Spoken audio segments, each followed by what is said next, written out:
My people, I am playing Stardew Valley with the guy who made it. I am here with more viewers than I've ever had in my life. It's 236 people are all spamming hi YouTube right now, and it's all because of Eric Baroni, all right? I am hopping on his farm that he recently just achieved perfection on, and we're gonna take a look at how the man who made Stardew Valley plays his own game. All right, so we're gonna hop around, we're gonna look at all the different parts of his farm, we're gonna talk to him about the people that he plays on that farm with, and then I also have like a whole other list of questions that we're gonna go through. So without any further ado, let's meet the man himself, ConcernedApe.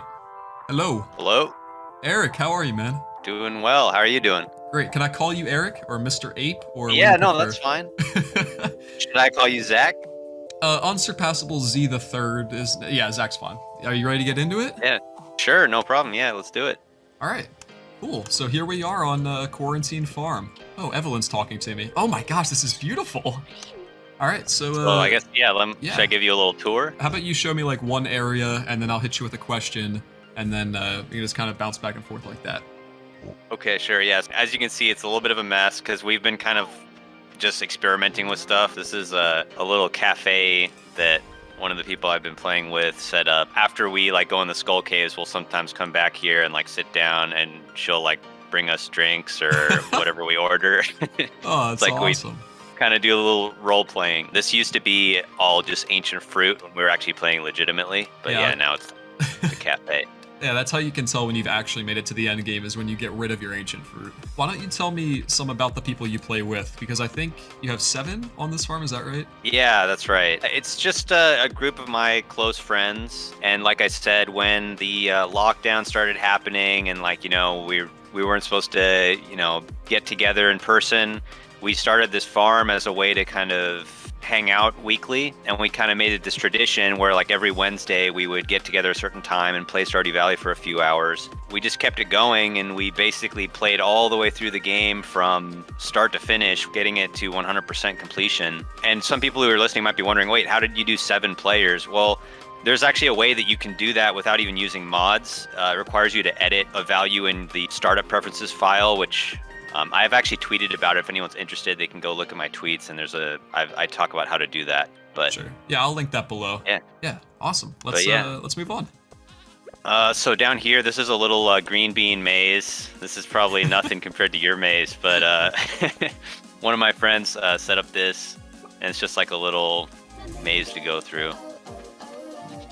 I like it. Yours is more fun than mine. I didn't make mine out of green beans. Yeah, and then these are our sheds. They're actually still full of just kegs. Like every single one is just packed full of kegs.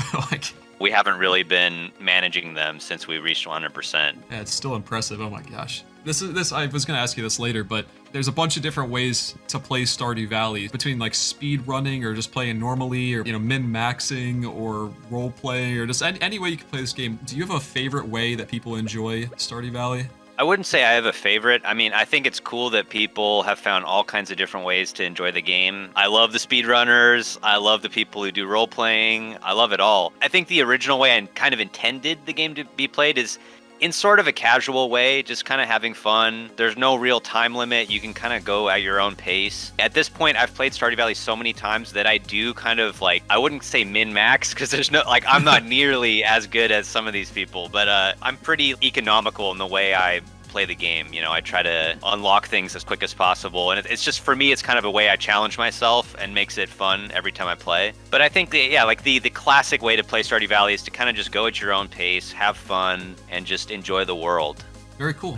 Let's keep going. Okay. This side of the farm isn't all that interesting, so I actually want to take you down here into the forest to show you something. This is our racetrack that we made.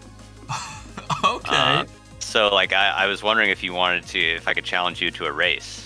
Oh my, is this like a foot race? Yeah, it's a foot race. The way we can do it is we'll just go to the left, and then whoever can wrap around and, you know, reach the finish line first wins, okay? All right, now I do have to warn you, I did just recently get 17 eggs in the egg hunt. And so I am pretty nice with it. Don't mean to brag. Let's start it off at once the clock hits 5 p.m. Right. How about that? Yeah. So let me ask you also, before we get started. Go! Oh, that was cheap.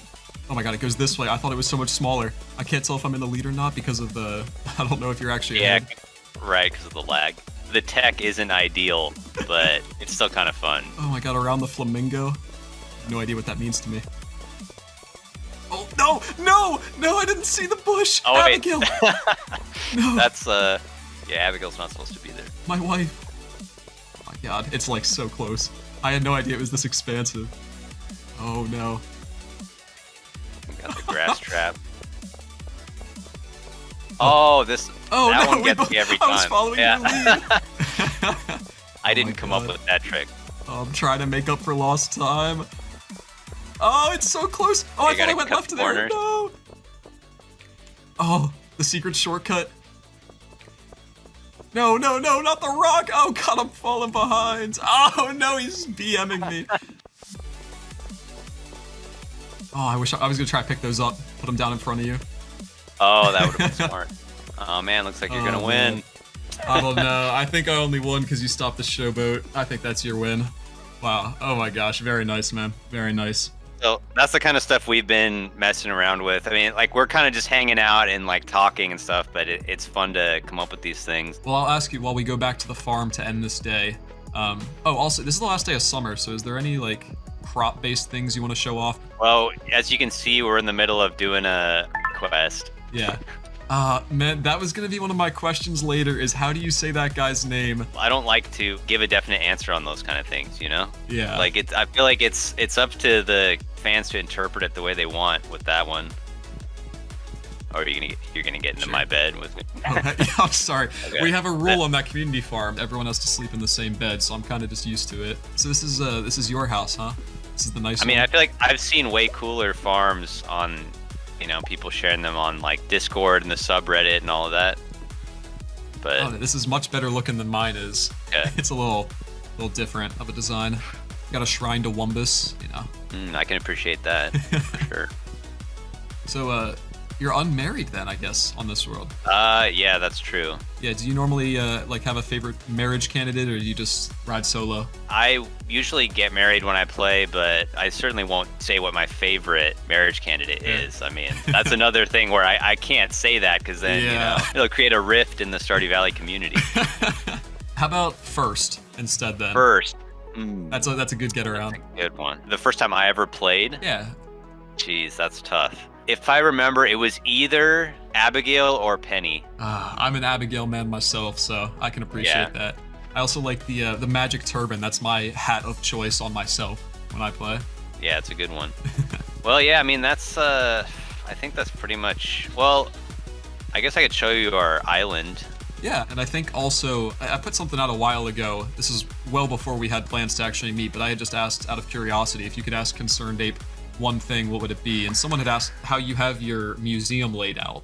The thing is, like, you know, this is the farm I've been playing with a bunch of other people, so it's not necessarily my layout. Yeah, I mean, I'm not very organized with the museum, to tell you the truth. I'll kind of slightly try to like do the colors together. Yeah. But that's about it. Like, I'm not very meticulous about that. Wow, this is so cool. I think your design, I don't know how much of it you're responsible for, but I think this is super cool. Well, thank you. I mean, my house is the only thing that I think I fully designed. There's yeah, some of the other people I play with are very talented designers, I would say. Let me think of a question. What do I want to ask next? How much do you play your own game? Like, how much time do you spend playing versus, you know, creating? I have played it a lot. At this point, I haven't just booted up like a single player farm in a while. Although every time there's a new update, I'll like play through the whole game, you know, once on a single player farm. And then often we'll have like a multiplayer farm going at the same time. Mm-hmm. So, I mean, I do play it quite a bit still. It's like with this group farm, what I'm showing you right now, I mean, I've been playing it every week for over a year at this point. But yeah, I mean, it's like I still enjoy playing it, which is pretty surprising to me, actually. It's because like I made the game as the kind of game that I would like to play, you know? It's like, It's my kind of dream game in a way. So I think the fact that I still like playing it just is because of that. You know, I made it for myself, essentially. I think that's really cool that you know, have been able to build. I mean, everything that's in the game is exactly how you would have done it. So that is really cool. That's something that I don't think a lot of people get to experience, especially not at this scale. What has been sort of your favorite experience that's come out of Stardew Valley? Hmm. And that can be in game or Well- it can be real life. Yeah, I mean that's there's like a lot of things, so it's really hard to just pick one. One thing that comes to mind is just after I released Stardew Valley in 2016, I went to PAX like a few months afterwards, and I had a little booth there, and it was just meeting the fans in real life who had played Stardew Valley and they loved the game, and I met just so many people. I don't know, it just made it really real, because at that point it had just been me basically alone in front of my computer coding this game and doing all the art and everything for like 4.5 years. And it was all, even when I released the game, it was all virtual. Like everything that I knew about, people playing the game was all just on the screen, which when you think about it, it's just literally me sitting at a desk looking at a piece of, metal and silicone in front of me. It wasn't real until I actually met the people in real life, and they were like, we love this game, and so that was really touching. And it kind of just made it feel like all the work I had done had paid off and people were enjoying it, and it was really like affecting their life in a real way, That is so awesome, man. I mean, that's not nearly at the same scale, but that's a lot of the same, inspiration that comes from me making videos and stuff. That's so cool, man. That is really so cool. Before we sort of get off that topic of good experiences, you got to sit down for sort of like a co-interview with the guy who made Harvest Moon. Right. That was like actually 4 the years other ago. thing I was gonna. Yeah. That was the other thing I was gonna mention. Meeting Mr. Wada, the creator of Harvest Moon, that was like really, I don't know, kind of mind blowing. Just that, this was the guy who paved the way for everything I've done. Harvest Moon, was his creation. If it wasn't for that, I would have never made Stardew Valley. So. Just being able to meet the guy who created this experience that was so meaningful to me when I was a kid and basically inspired what I'm trying to do. Harvest Moon was so special to me. Playing a lot of those games, when I was a kid was so special and meaningful to me. I want to be able to do that for new generations, I'm trying to essentially do the same thing that Mr. Wada did for me when I was a kid. That's kind of like what drives me in a way. So to be able to meet this guy, it was just really... I don't know even what to say, but it was just really cool. That is so awesome, man. I've got one wrap-up question for you then to send us home. What do you want to say to the Stardew Valley community? I would say just thank you for, being a part of this and making this all happen. Like if it wasn't for the community, I wouldn't be where I am now. We wouldn't be making these memories and this experience. It's because of all of you guys that we even have, this whole thing. So just thank you, and I appreciate it. I'm glad that you like the game. Yeah, thank you. Well, thank you, Eric, for letting us get an inside look at how the guy who made Stardew Valley plays his own game.